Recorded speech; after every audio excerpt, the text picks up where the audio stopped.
সবাই ওইখানে একদম পুরোটা ক্লিন রাখবেন, এই পুরো রাস্তাটা।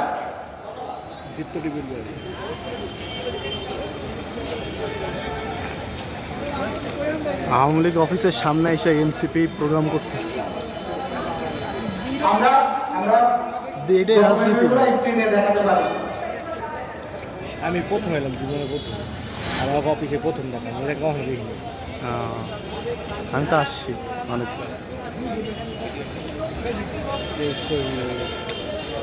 দর্শক, আওয়ামী লীগের যে কেন্দ্রীয় কার্যালয়, এর আগের নাম ছিল শহীদ আসিফ হাসান, এক অতন্ত্র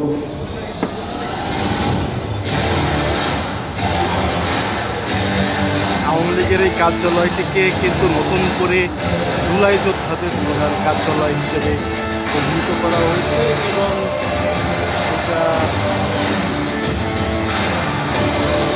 এর আগের নাম ছিল বঙ্গবন্ধু এভিনিউ, সেটিও কিন্তু পরিবর্তন করে শহীদ আবরার ফাহাদ এভিনিউ হিসেবে নামকরণ করা হয়েছে।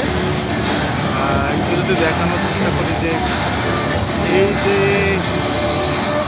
আওয়ামী লীগের যে কেন্দ্রীয় কার্যালয়, সেখানে কিন্তু এখন একেবারেই পরিত্যক্ত অবস্থায় রয়েছে। মানুষ যে প্রাকৃতিক কাজ অর্থাৎ মলত্যাগ থেকে শুরু করে আমরা কিন্তু কিছুদিন আগেও দেখেছিলাম এখানে যে পতিতাদের আড্ডাখানা, এরকম একটি শিরোনামে সংবাদ রেখেছিলাম। সেই আওয়ামী লীগ অফিসের সামনে আজ এনসিপির যুব শক্তি, যুব দল হিসেবে যে ইউনিটটি তারা নিয়ে আসতেছে, অর্থাৎ জাতীয় যুব শক্তি, সেই যুব শক্তির আত্মপ্রকাশ অনুষ্ঠানের আয়োজন করা হয়েছে।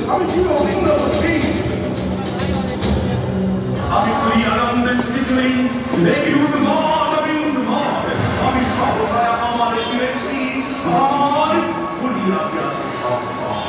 আমি উত্থান, আমি জীবন থেকে জীবন, আমি বিশ্বকরণের পরিচয় অতিথি ভারত বিজয় কেন ছুটি ছড়ে যাব তবে তাড়াতাড়ি ইন্ডিয়া সর্বদর্শ তাড়াতাড়ি কাছে আপনার চৈত্র বাবন আমার ঠিক মনের সাথে আমি বসিলাম কে আমি